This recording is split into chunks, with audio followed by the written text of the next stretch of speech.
Hast du schon mal Todesangst gehabt? Also, so richtig Angst um mein Leben? Genau, ja.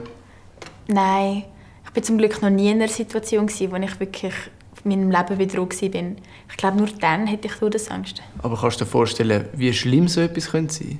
Ja, bis zu einem gewissen Grad schon. Dann stell dir jetzt doch mal vor, du wärst in so einer Situation, wo dein Leben wirklich voll bedroht ist. Du kannst nicht weg von dem, sondern bist dem Ganzen komplett ausgeliefert.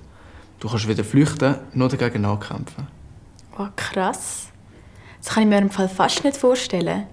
Dann steht man ja auch mega unter Schock und das mega lang, wenn man nicht weg kann. Schock ist im Fall genau der richtige Ausdruck. Weil dein Hirn schaltet dann auf oberste Gefahrenstufe und um sich zu schützen, geht es in eine Art Sparmodus. Dein Körper wird also nur noch mit dem Notwendigsten versorgt. Du selber merkst die Schutzmaßnahmen, indem du komplett erstarrst und einzelne Körperteile nicht mehr richtig wahrnimmst. Oder dich fühlst, als würdest du komplett neben dir stehen. Der Zustand ist dann das, was Menschen mit einer sogenannten posttraumatischen Belastungsstörung immer wieder erleben. Also, die sind immer wieder in so einem Schockzustand? Genau, ja. Woher kommt denn das? Sind all die Menschen, die das haben, schon mal im Leben bedroht gewesen? Also sie sind auf jeden Fall einmal einer Extremsituation ausgesetzt gewesen, wo sie sich im Leben bedroht gefühlt haben, ja. Kannst du mir das Beispiel geben? Stell dir vor, es wird in dein Haus eingebrochen. Du bist allein daheim und hörst ganz genau, wie drinnen der Einbrecher in deinem Haus herumläuft. Du bist doch wie gelähmt vor Angst, kannst aber gleich nichts dagegen machen. Schlussendlich hast du sogar Glück und der Einbrecher geht wieder, ohne dass irgendetwas passiert. Und dann? Ja, am Anfang passiert vielleicht einmal noch gar nichts. Aber irgendwann später kommen die Gefühle von ausgeliefert sein und Todesangst haben plötzlich wieder, und zwar mit voller Wucht. Das kann durch irgendetwas Kleines ausgelöst werden, vielleicht ein Geräusch oder ein Geruch. Und dann, ohne dass du es willst, erstarrst du komplett und du lebst die Angst wieder und wieder von vorne. Das wäre ein sogenanntes Flashback. Ich habe mal gehört, dass die Flashbacks auch auftreten können, ohne dass man überhaupt weiss, was eigentlich der Auslöser dafür war. Ja, das ist tatsächlich so.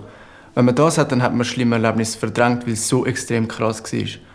Also zum Beispiel, wenn einmal jemand im Krieg war oder sexuell missbraucht worden ist. Was bedeutet denn das Wort posttraumatisch? Das bedeutet nach einem Trauma. Also nach einem mega schlimmen Erlebnis, wo sich jemand extrem tief verletzt oder bedroht gefühlt hat und Todesangst gehabt hat. Weil normalerweise tut unser Hirn ja solche Erfahrungen verarbeiten. Bei einer posttraumatischen Störung können aber die Gefühle von Bedrohung, Panik und Ohnmacht nicht mehr korrekt als vergangen und vorbei abgespeichert werden. Und darum kommen sie dann immer wieder führen? Genau, aber eben nicht nur als konkrete Angst, sondern zum Teil auch als Schmerzen. Also zum Beispiel als Kopfweh oder Rückenweh. In so einer Situation ist es dann extrem schwierig herauszufinden, woher die Schmerzen kommen. Gewisse Betroffene haben dann auch Depressionen, sich selber verletzen oder haben Selbstmordgedanken. Was kann man denn dagegen machen? Posttraumatische Belastungsstörungen kann man zum Glück behandeln. Es gibt verschiedene Therapien, die helfen. In so einer Therapie tut man sich dann Schritt für Schritt an das herentasten, was man damals erlebt hat, und versucht, die schlimmen Gefühle dann aufzufangen.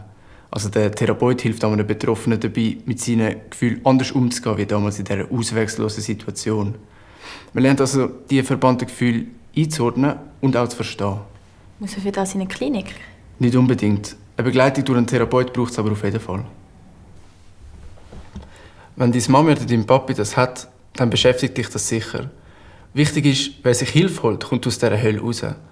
Es dauert halt zum Teil ein Weile und es braucht viel Zeit und Geduld. Die Chance ist dann aber sehr gut, dass deine Mami oder dein Papi wieder zurück ins Leben findet und das schlimme Erlebnis von damals nicht mehr ihr Leben und Fühlen bestimmt. Erstens, red drüber.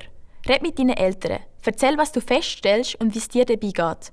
Und wenn das nicht geht, vertrau dich jemand anderem an. Zweitens, schau dir gut. Mach unbedingt immer nur Sachen, die dir Spass machen und dir gut tun. Drittens, hol dir Hilfe. Besorg dir noch mehr Infos. Und wenn dich die Situation extrem belastet, hol dir selber Hilfe bei einer Fachperson. Das IKS hilft dir dabei.